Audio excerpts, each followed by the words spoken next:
Shri job Michael, ഞാൻ എൻ്റെ വാക്കുകൾ ഉപസംഹരിക്കുന്നു. 5 മിനിറ്റ് അങ്ങേക്ക്. സാർ, ഞാൻ ഈ ധനാഭ്യർത്ഥനകളെ പിന്തുണയ്ക്കുകയാണ് സാർ.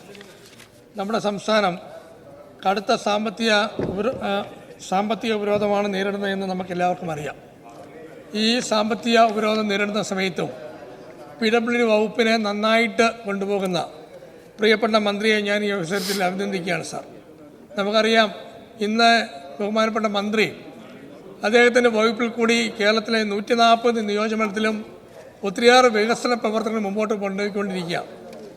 പ്രിയപ്പെട്ട നെല്ലിക്കുന്ന് ഇവിടെ പ്രസംഗിച്ചു. കാസർഗോഡ് നിന്ന് അദ്ദേഹം വന്നപ്പോൾ റോഡുകളൊക്കെ കണ്ടു കാണുമെന്ന് ഞാൻ വിചാരിക്കാം.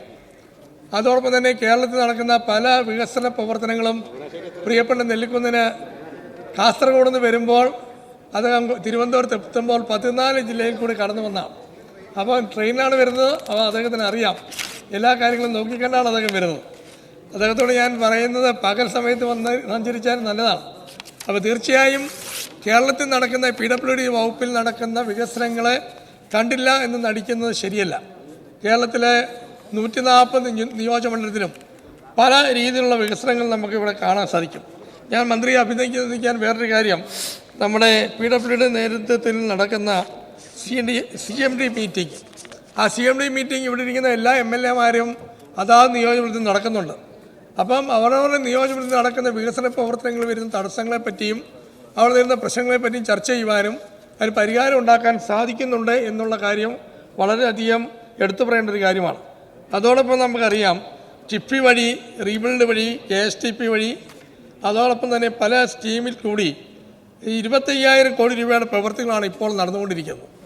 20,000 കോടി രൂപയുടെ റോഡുകളും പാലങ്ങളും ഭരണാനുമതി നൽകി അതിൻ്റെ പ്രവർത്തനം മുമ്പോട്ട് പോകുന്നു. ഇവിടെ നെല്ലിക്കുന്ന് പറഞ്ഞു, ചിപ്പി എന്തിനാണ്? ചിപ്പി വഴി കേരളത്തിലെ പാവപ്പെട്ട എത്രയോ അധികം വിദ്യാഭ്യാസ സ്ഥാപനങ്ങൾക്ക് കെട്ടിടങ്ങൾ ഉണ്ടാക്കി കൊടുത്തു.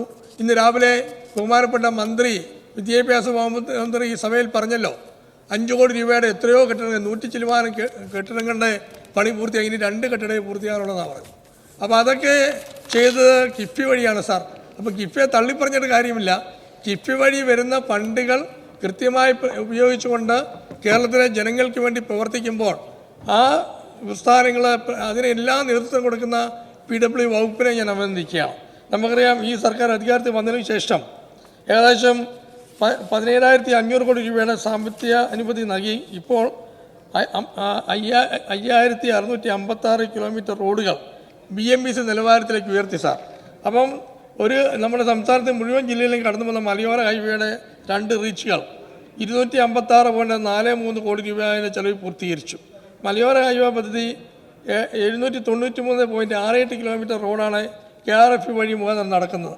ഇതിൽ ഏതാണ്ട് 149 കിലോമീറ്റർ റോഡിൻ്റെ നിർമ്മാണം പൂർത്തീകരിച്ചു. ശേഷിക്കുന്ന ദൂരം അടിയന്തരമായി നിർമ്മിക്കാനുള്ള പ്രവർത്തനങ്ങൾ നമ്മൾ കണ്ടല്ലോ.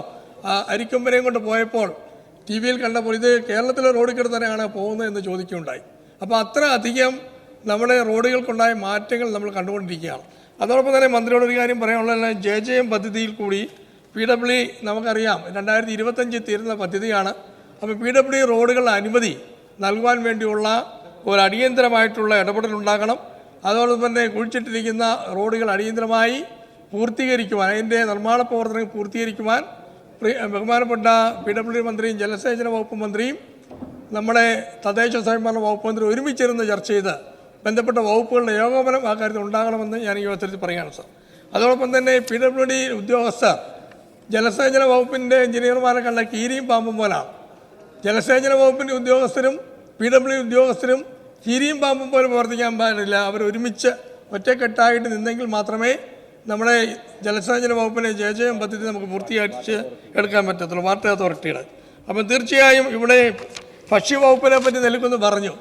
ഭക്ഷ്യവകുപ്പ് ചെയ്ത കാര്യങ്ങൾ 11,53,93,000 രൂപ ഈ പാവപ്പെട്ടവരുടെ ഭക്ഷ്യ സാധനങ്ങൾ മേടിച്ചെടുക്കുന്നവരുടെ കയ്യിൽ നിന്ന് ഈ മന്ത്രി ഇടപെട്ട് ഈ സംസ്ഥാനത്തെ ഖജനാവിലേക്ക് കൊണ്ടുവന്നു സാർ.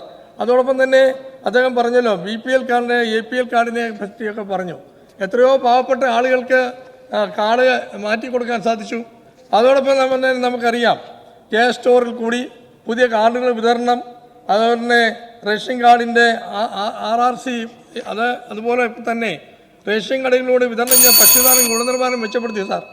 സംസ്ഥാനത്തെ എല്ലാ താലൂക്കിലും ശാസ്ത്രീയമായ ഗോഡൗൺ പണിയാൻ വേണ്ടിയുള്ള നടപടികൾ ഉണ്ടായി സാർ. അതോടൊപ്പം നമുക്കറിയാം സോഷ്യൽ ഓഡിറ്റ് നടപ്പാക്കി. റേഷൻ കടകളെ പറ്റി പറഞ്ഞ ഇന്ന് പണ്ടൊക്കെ റേഷൻ കട എന്ന് പറഞ്ഞാൽ ചില മുതലാളിമാരുടെ കയ്യിലെ ഉപകരണങ്ങളായിരുന്നു. പക്ഷേ ഇതൊക്കെ മാറി സാർ. ഇന്ന് റേഷൻ കട മുതലാളിക്കാർ ഉപരിയായി പാവപ്പെട്ട ജനങ്ങൾക്ക് സമീപിക്കാൻ പറ്റുന്ന സ്ഥാപനമായ റേഷൻ കടകളെ മാറ്റിയെടുത്തു. എനിക്ക് ബഹുമാനപ്പെട്ട ഭക്ഷ്യവകുപ്പ് മന്ത്രിയോട് പറയാനുള്ളൊരു കാര്യം, പാവപ്പെട്ട നെൽകർഷകരുടെ പൈസ കേന്ദ്ര ഗവൺമെൻറ് നൽകുന്നില്ല എന്നുള്ള കാരണം പറഞ്ഞ് അത് കൊടുക്കാതിരിക്കുന്നത് ശരിയല്ല. ഇനി 500 കോടി രൂപയോളം കേന്ദ്ര ഗവൺമെൻറ് കയ്യിൽ നിന്ന് നെല്ലിൻ്റെ വകയിൽ കിട്ടാനുണ്ട്. പക്ഷേ അത് അടിയന്തരമായി ഇടപെട്ട് നെൽകർഷകരുടെ മേടിച്ച നെല്ലിൻ്റെ വില ഇനിയും കിട്ടാൻ, എൻ്റെ നാട്ടിലൊക്കെ കുറേ ആൾക്കാർക്ക് ഇനി കുറച്ച് ആൾക്കാർക്ക് കിട്ടാനുണ്ട്. അപ്പോൾ കിട്ടാനുള്ള ആൾക്കാർക്ക് കൂടെ ആ നെല്ലിൻ്റെ വില കൊടുക്കുവാനുള്ള അടിയന്തര നടപടി ഉണ്ടാക്കണം. അതോടൊപ്പം തന്നെ സഞ്ചരിക്കുന്ന റേഷൻ കടകൾ, സിവിൽ സപ്ലൈസ് വകുപ്പിലുണ്ടായ മാറ്റങ്ങളെ പറ്റിയൊന്നും നെല്ലിക്കൊന്നും കണ്ടില്ല. അദ്ദേഹം ആ കാര്യങ്ങളെ പറ്റിയൊന്നും എടുത്തു പറഞ്ഞില്ല. നമുക്കറിയാം ഇപ്പോൾ ഈ സംസ്ഥാനത്ത് സംഭരിച്ച നെല്ലുകൾ നമ്മുടെ പാവപ്പെട്ട ആളുകൾക്ക് 10 രൂപ 90 പൈസ നിരക്കിൽ റേഷൻ കടയിൽ കൂടി വിതരണം ചെയ്യുകയാണ് സാർ. കേരള സർക്കാരിന് 50 രൂപയാണ് ആ കാര്യത്തിൽ സർക്കാരിന് ചിലവാകുന്നത്. അതൊക്കെ ഭക്ഷ്യവകുപ്പ് മന്ത്രി ചെയ്യുന്ന കാര്യങ്ങളാണ്. അപ്പോൾ ഈ കാര്യങ്ങളൊക്കെ കണ്ടില്ല എന്ന് പറഞ്ഞുകൊണ്ട് മുമ്പോട്ട് പോകുന്ന രീതി ശരിയല്ല. തീർച്ചയായും ഈ ഭക്ഷ്യ സിവിൽ സപ്ലൈസ് വകുപ്പിൽ നടക്കുന്ന കാര്യങ്ങൾ, അതോടൊപ്പം തന്നെ താലൂക്ക് തലത്തിലും സ്പെഷ്യൽ മാർക്കറ്റുകൾ നടത്തുന്നത്, ഇപ്പം സാധനങ്ങൾക്ക് വില കൂടിയാൽ അപ്പം തന്നെ വിപണിയിൽ ഇടപെടുന്നത്, ഇതൊക്കെ സപ്ലൈ കൊണ്ട് ചെയ്യിക്കുന്നതൊക്കെ ബഹുമാനപ്പെട്ട മന്ത്രി അഭിനന്ദിക്കുന്നു സാർ. ഞാൻ ഒരു കാര്യങ്ങൾ പറഞ്ഞു നിർത്തുന്നു. നെൽ കർഷകരുടെ കുടിശ്ശിക അടിയന്തരമായി കൊടുക്കുവാനും വേണ്ട നടപടി ഉണ്ടാകണം. അത് ബഹുമാനപ്പെട്ട മന്ത്രി ഇടപെടണമെന്ന് മാത്രം പറഞ്ഞുകൊണ്ട് ഈ ധനാഭ്യർത്ഥനകളെ പിന്തുണച്ചുകൊണ്ട് ഞാൻ എൻ്റെ വാക്ക് അവസാനിപ്പിക്കുന്നു സാർ.